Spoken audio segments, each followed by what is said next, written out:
Oh, Okay. okay. All right. So hi, welcome to Hi. welcome to Aurora Theatre Interview Diaries, and we're going to have an actress from Baby Fever, Hope Carter. Woohoo! Thank you, Isabella. Great Thank to you be for here. joining us. I am so happy for you to be here. And I'm happy to have this discussion with you about your time in CNC and also like what made you want to join the whole acting experience. Uh-huh. And I want to ask you, starting off with like a simple question, how was it like working with the team in Baby Fever? It was wonderful working with the team.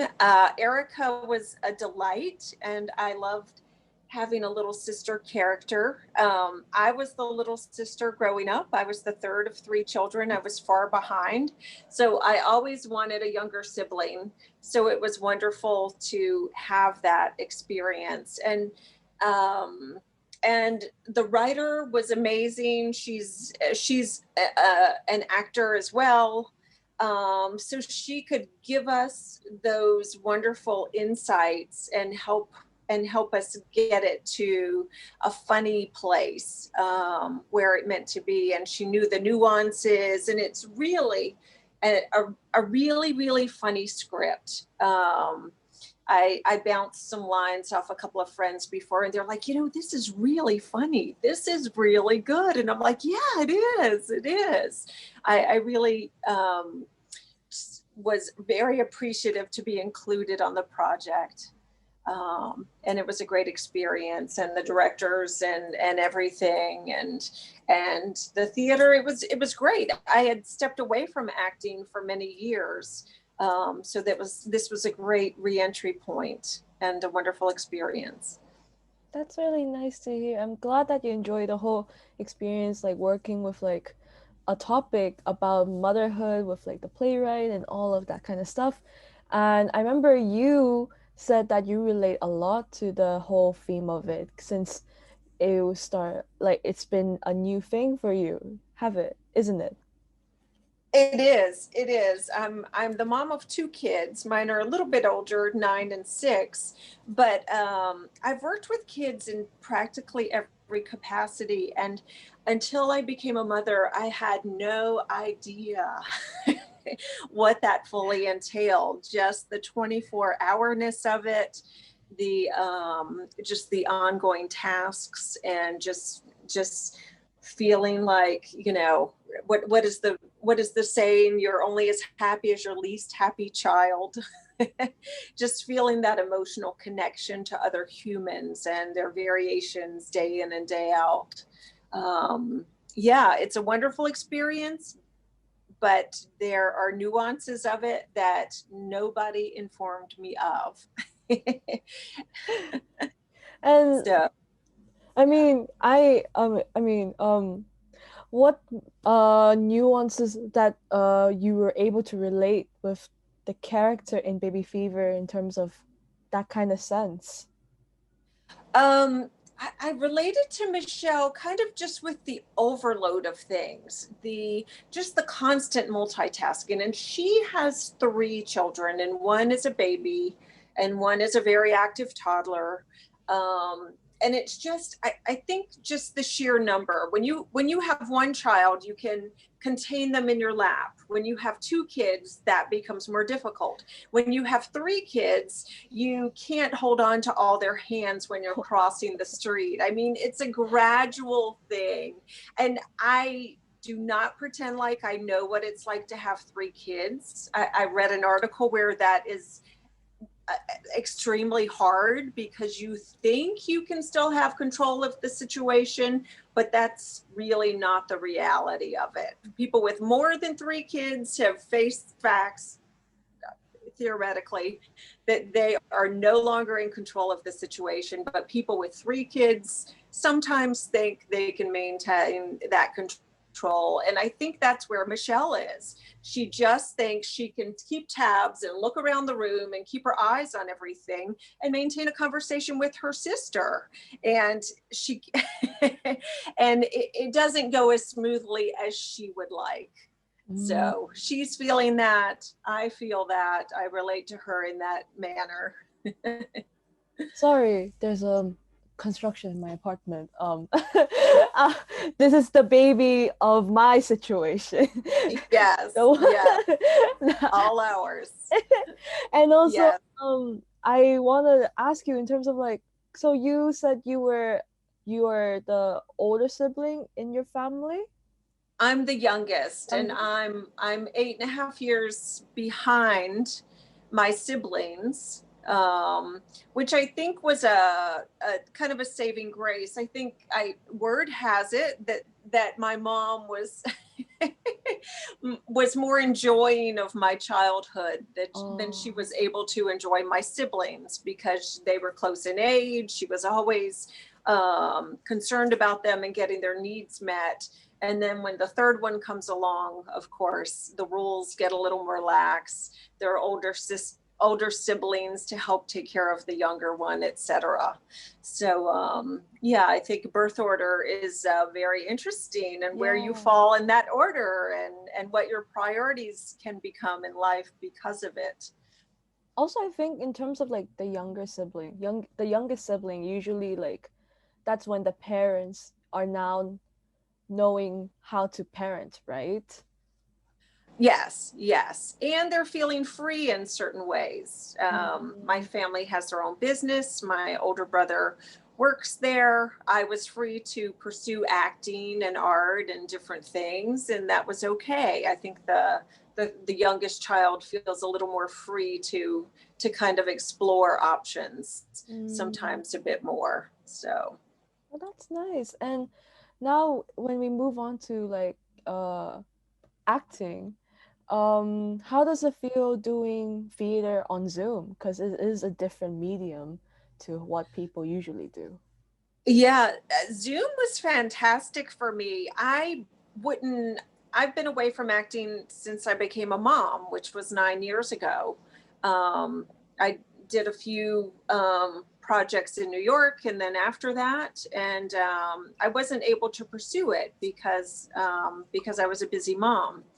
And Zoom was great. I would not have been able to participate in a play where I had to go to a theater and practice and put on night after night. That wouldn't have been an option for me. Mhm. So this was fantastic, and it worked out great in the recording.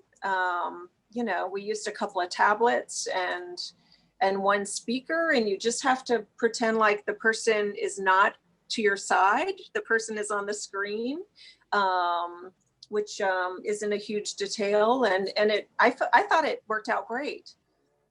That is that's good to hear. And I want to also get onto the topic of how did you film? Because like I remember when watching your play, when we were in that premiere thing in Nicole's house, like I talked to David like, isn't that the same sofa?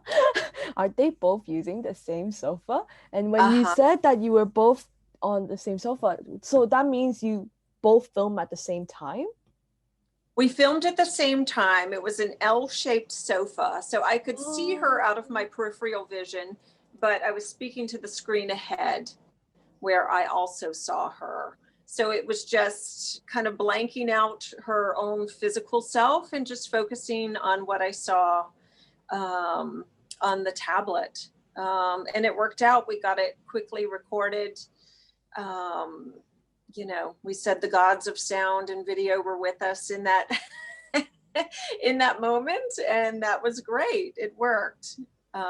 That's good to Yeah. hear. And I do want to ask, like, what did you think of the final cut of the play? I liked it very much. Yeah, I just thought it had the energy and of two sisters, and just just that sisterly relationship where you can share these things and talk about things that are normally taboo, and just the back and forth, and it kept up the pace, and it just got to the point and explored that, and I thought it looked great on Zoom. I mean, yeah, I was very happy with the result. I'm glad to hear that. And I also want to talk about more on the topic of motherhood because um it's a topic that, as you said, like it's been a taboo topic in some certain things. Like, do you think that baby fever was able to bring that up in a nice manner that just help to educate people?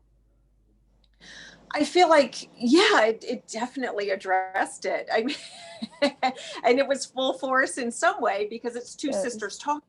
I mean, it is older sisters saying, look, you need to be aware of these things because nobody did that for me. I mean, a couple of people danced around the subject. Oh, there's no on off button for kids, right? Or a lot of times you'll hear people talk about the responsibility of being a parent. And I'm not sure if that's always the appropriate word because responsibility, I think of as a role you take on, or I don't think it has the full implication of all the hands-on work and stress that being a parent entails. You have to research immunizations and doctors and schools, and you have to do the homework and keep up with the nutrition and all these things, and constant multitasking. It's just, and it never ends. And your child is always changing and evolving, and something that worked a couple of months ago might not work now.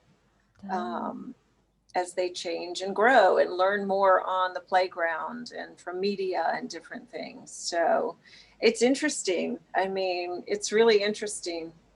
And It kind of makes you do a lot of soul searching, and it makes you grow in a lot of ways that I think you would not grow otherwise without embarking on the parenting experience. You're just full in. With the good and the challenge. And there's plenty of good. I mean, I want to stress that there's plenty of wonderful things. I have two humans who are going to be in my life, even beyond their growing up years. I have two added humans in my life. That's amazing. And I have to look beyond the difficult times when they're young. So well, well, but then I do want to ask in that kind of sense, since you have to take care of them constantly, being in their care, being always in the eyes for them, does that take like an emotional toll on you as a person throughout the years? it does. I mean, it's very enriching.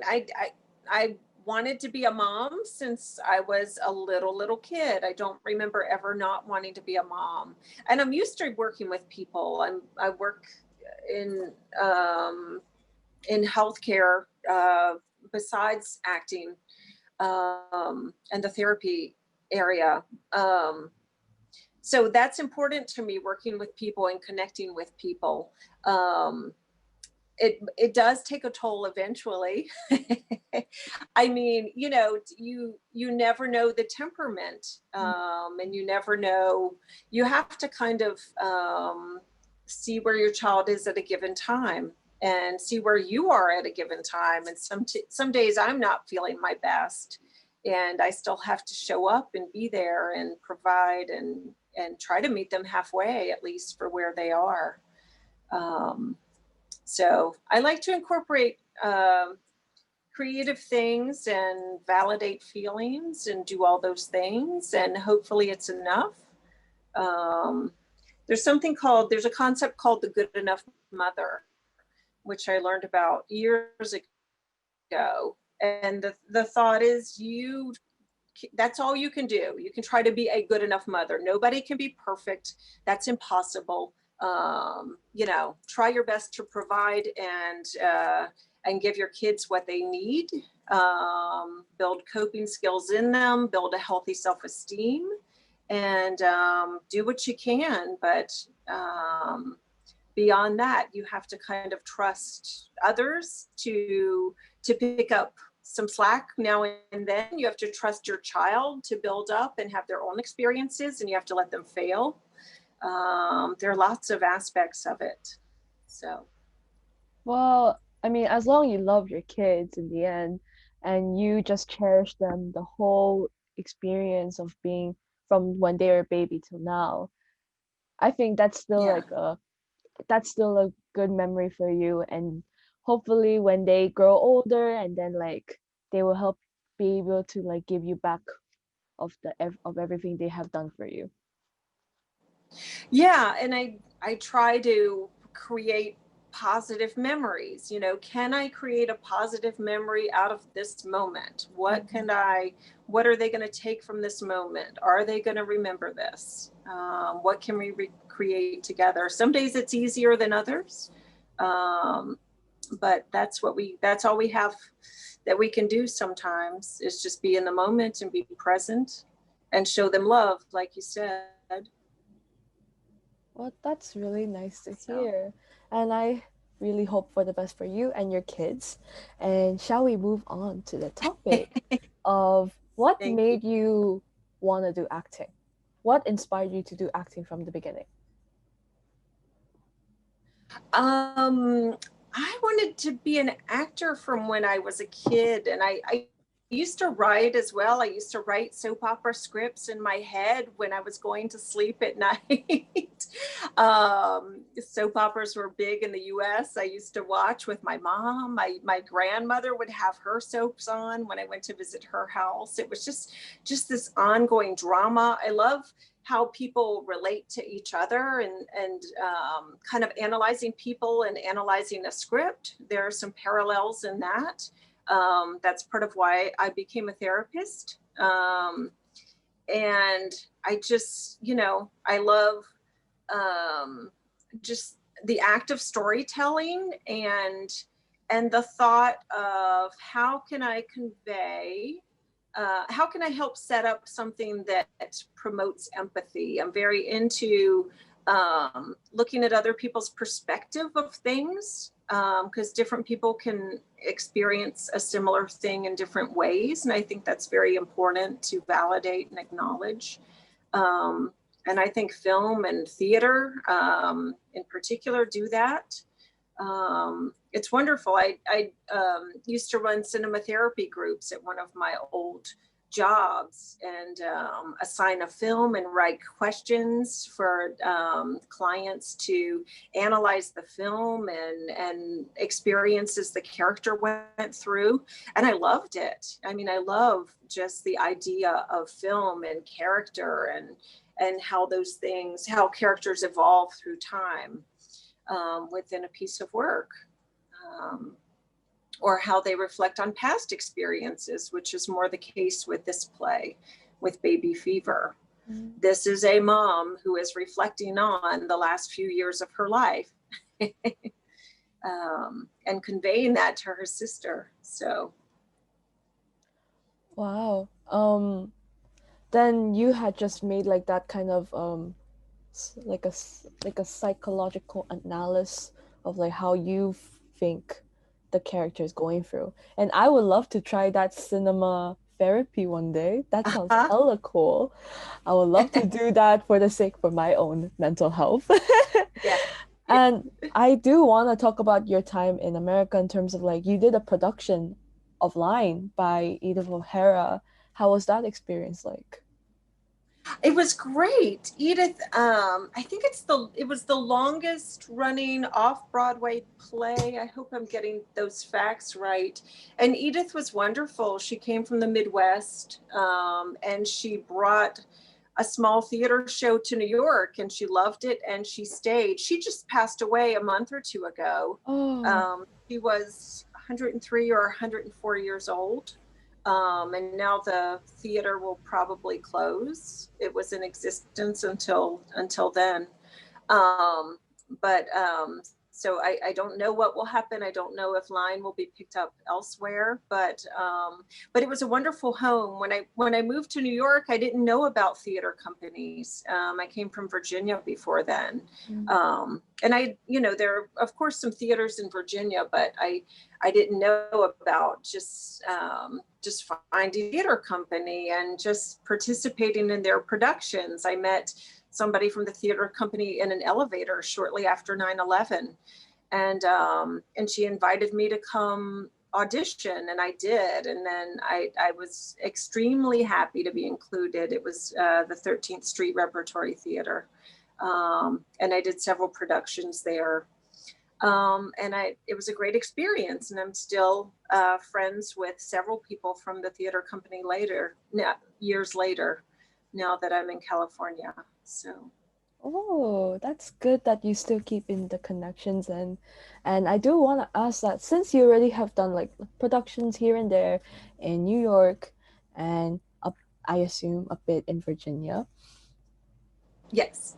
what made you decide to go to Hong Kong? I lived in Hong Kong for 3 years.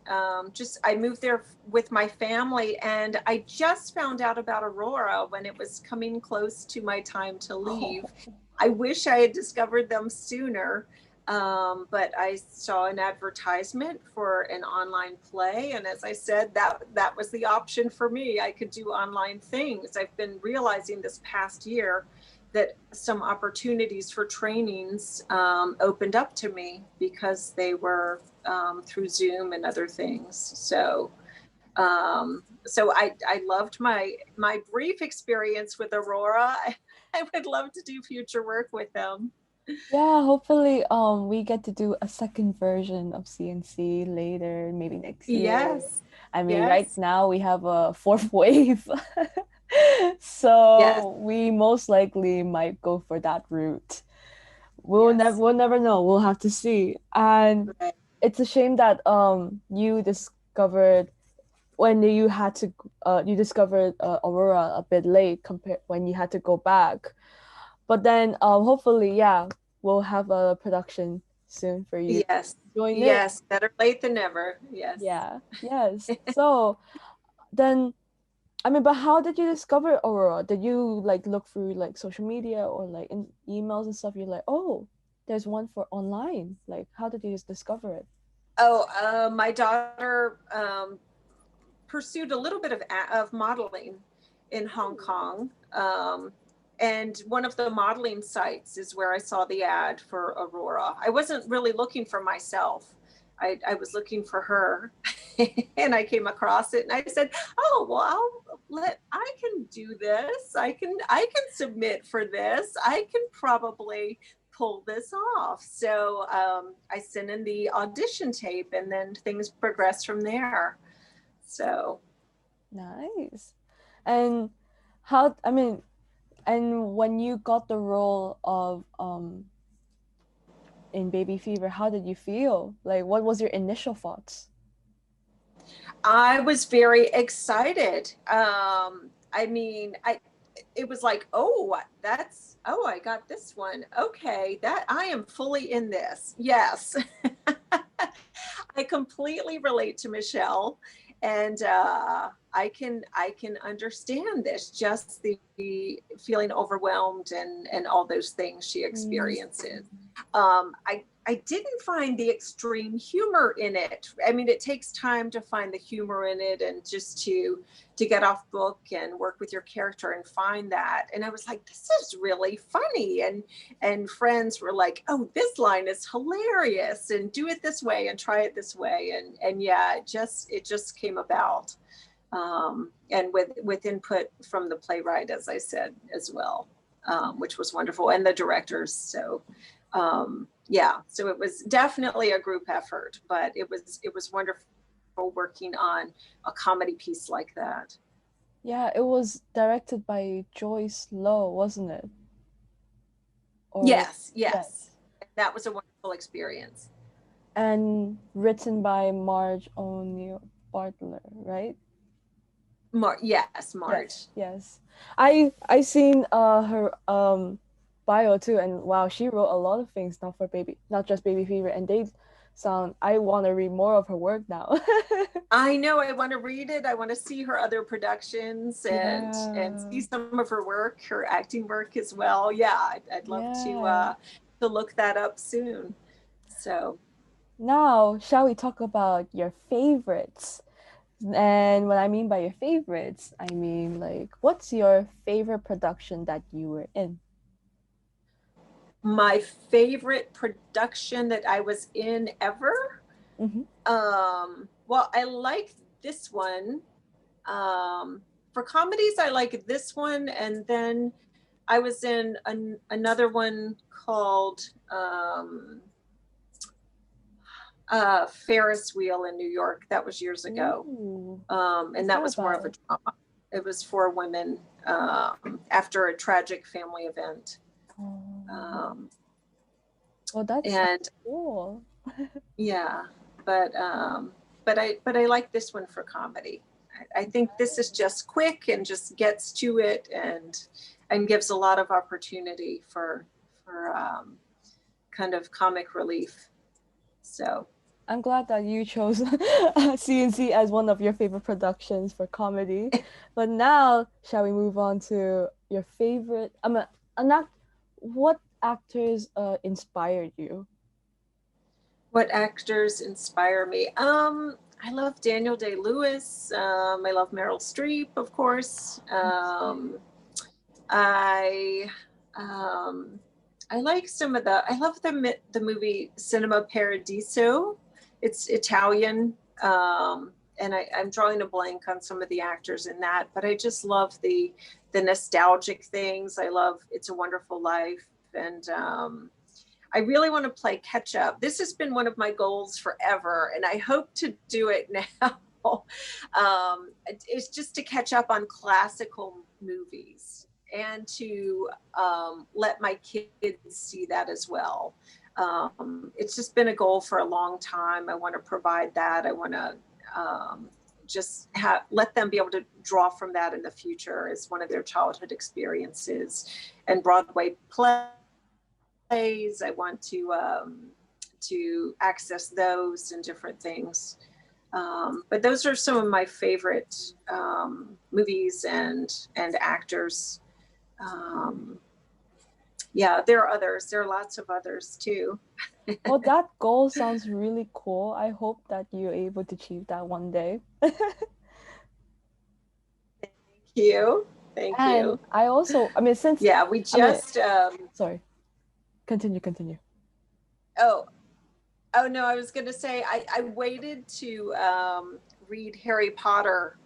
I didn't read it when I was younger. I wanted to wait until I had kids. So my kids and I have just finished book 3 and Wow. we've watched the movie. So that's something we're working on is kind of that genre and that fantasy. We're getting into that as well. So I like that's enjoyable. Percy Jackson too. Percy Jackson is a good book too. I've heard of that. Yes, that's on my list. I love to read, and I can only do it in the car now. Now I'm driving again. Now that now that I've left Hong Kong, I can listen to audio books as I Oh commute to wow. work, which I've been away from for driving and even listening to music and stuff. So just it's a different experience here. I left Hong Kong a month ago, so Yeah. And how was it? How did you feel driving again? Because usually it's not very convenient to drive in Hong Kong.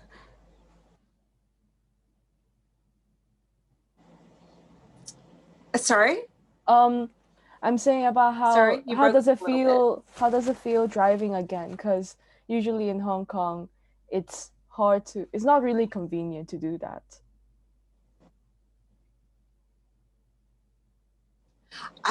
Yeah, it feels great to drive. I mean, it was a little intimidating at first because I had hardly driven in 3 years, but I got a car. And today I heard a Joe Jackson song on the radio that I haven't heard in years. I had totally forgotten about Joe Jackson, one of my favorites from the 80s or 90s, whenever he was. And I was like, it's Joe Jackson. And I heard music today at work, and I just, I mean, I was enjoying every moment of it. It was like, oh, I haven't heard this song in years. Oh, I haven't heard this song in years. So it's kind of a package deal, the whole driving experience and music and things. Well, So then it brought you a lot of nostalgia then when you went back to driving and listening all of those it, songs, huh? it did. It did. My daughter really misses the MTR. She gets a little queasy in the car, and she's like, I miss the train, I miss the train. And I'm like, well, I do too. I love taking the MTR, and I did it with two kids for years, taking them Mm. to classes and things all around Hong Kong. And we love the system of people watching and being able to get from point A to point B, and as a group. And yeah, we will miss that definitely. So I would miss it too if I lived somewhere else because MTR is honestly one of the better train systems compared to like America or in the UK. I know, I know. Yeah, there's a subway here. I don't even know if people realize it. And Probably most people don't take it. it will be sad. And now we're going to wrap up the interview. It was Okay, really nice talking to you. And one you more too. thing to ask, I mean, one more thing to just wrap up. What reason should people watch Baby Fever? Uh, I, well, for the comedy of it, because it is really funny, and just the straightforwardness of it. I mean, these are two sisters talking. One is further along in life events than the other, and that's where you get the honesty, is people who have known each other for that long. I mean, the sibling relationship is really special because oftentimes our sibling relationship is our longest lasting relationship of our lives. So that's really significant, and that's why there's the closeness. And these women can talk about personal body responses and all these personal things that go on with childbirth and after childbirth, and just what happens to your thinking and your life management, and how you feel overwhelmed and how you feel about yourself. She talks freely about all these things, and she does it very succinctly, and she lets her truth be known. I think that's important now. And when you can do it in a 10-minute play, it's not a huge long article. It just gets right there to the point using comedy. Yeah, it's a So, very short it's a very short 10-minute play, so people can just watch it, uh-huh, have go on with their day, and that's the beauty of uh-huh, online Zoom now. uh-huh, exactly, exactly. Yeah. Now, So I appreciated the experience very much. thank you, and thank you for agreeing to do this interview with me.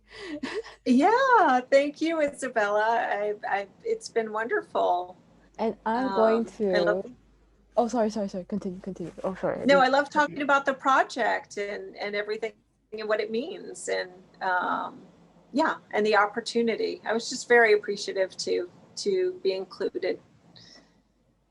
Well, that's good to hear. And I'm going to stop recording in 3, 2,